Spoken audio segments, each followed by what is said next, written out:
Hey guys, this is Devin here. Welcome to our latest episode of CrossConnect. Today we'll be joined by Daniel Chung to talk a little bit more about outreach in the workplace. So please listen along to this interview.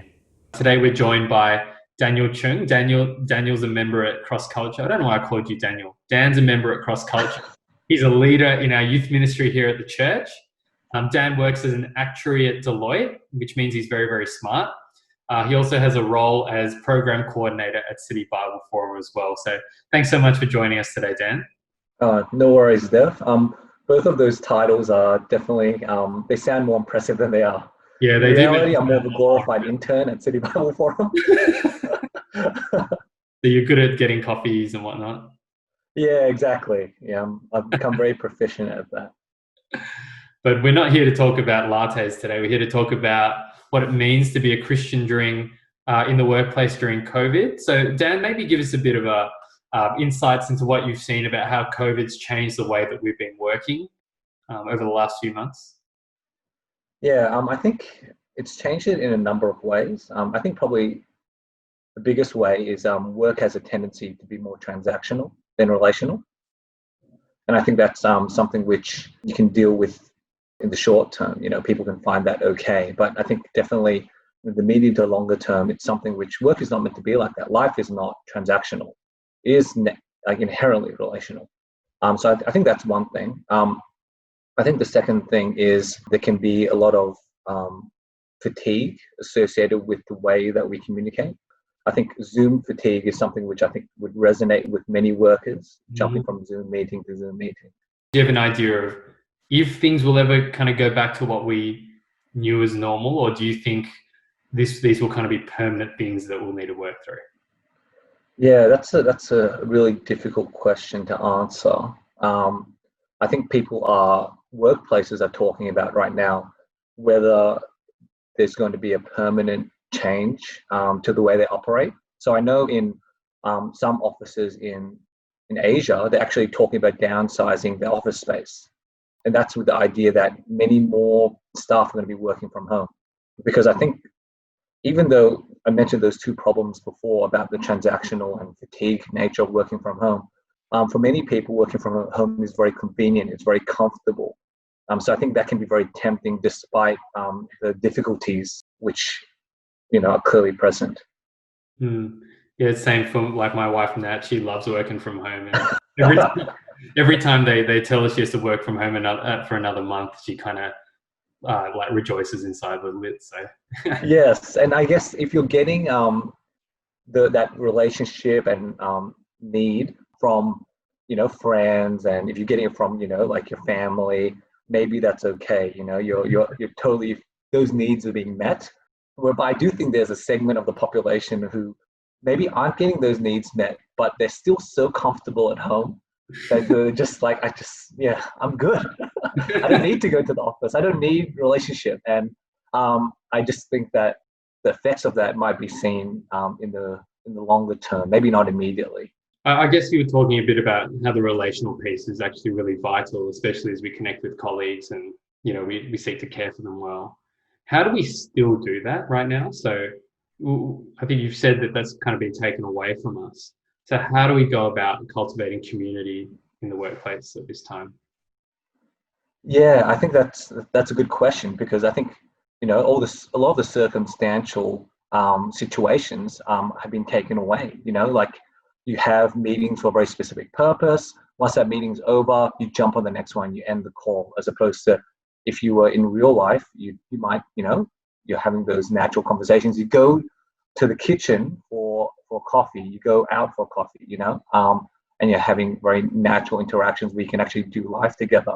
So I think there's a need to be intentional. I think that's probably the key thing there, to be making spaces where you can actually be talking to your colleagues. I think the size of those meetings makes a big difference. It can be tempting to have big meetings where there's 20 people and that kind of counts. I've kind of caught up with everyone.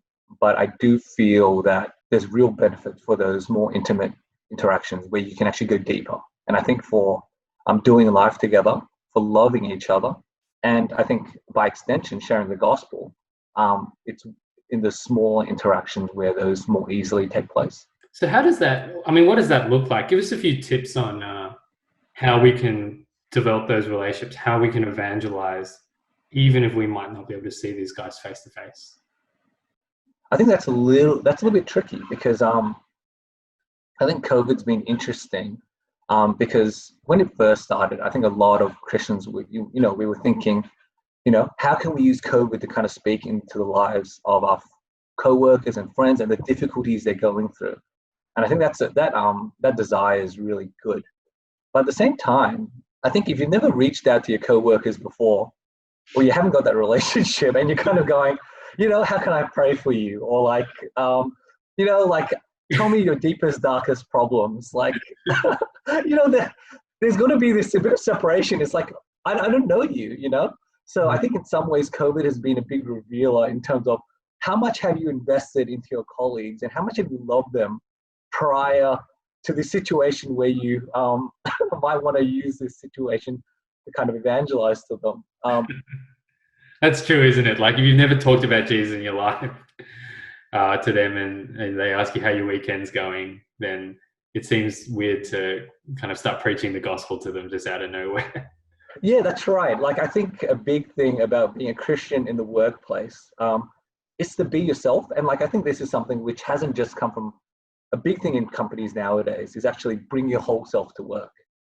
And they use that in the context of it might be LGBTI, it might be like single parenting, it might be, whatever it is. And I think, bringing your whole self to work is actually really good. I think as Christians, like we want to be honest. And part of being honest is being honest about who we are, So don't downplay your Christianity, in the workplace. But at the same time, don't feel like you need to overplay it either, because I feel that's really obvious where, people are talking about, they're cooking or whatever they did on the weekend, and you're like, what Jesus says about, sports or cooking or I don't know, just really random. It's like no one would bring that up in normal conversation in that circumstance. But by the same token, there are heaps of situations where it is very natural to bring up your Christianity and your faith.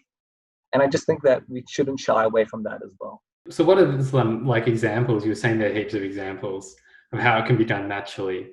In my workplace, it's a very young workplace. People are going through relationships. And so, to be honest, they ask me a lot about what I look for in a partner. And I'm just very honest. I want to find a Christian girl. I want to find someone who has the same values that they see marriage the same way I do. And that's like, it leads to other conversations. It's like, oh, how do you see marriage? Why is it so important for you to find a girl who's Christian, Don't like other people have the same values. They believe broadly that we should do the right thing. We should care about people. And I think just opening up is really a good way about that. Another thing is, so at work, so I think a lot of people, they'll coach people, right? And so I'll coach different people in the workplace. And at the beginning, that coaching conversation is very career driven, right? But I find as I get to know the people, the conversation extends more broad and it becomes more of life coach. Like, what is the purpose of the work? Why are you working? Do you find meaning in what you do? And all these conversations lead to the gospel conversations. And yeah, so I think those are examples of that. No, that's really helpful, Dan. Thanks so much for that. Any last bits you want to leave us with? The workplace, we spend so much of our time there, I don't know what percentage, but it's a big percentage, right? At least 40 hours a week. And you're not using that time for God. I think it's a tremendous waste.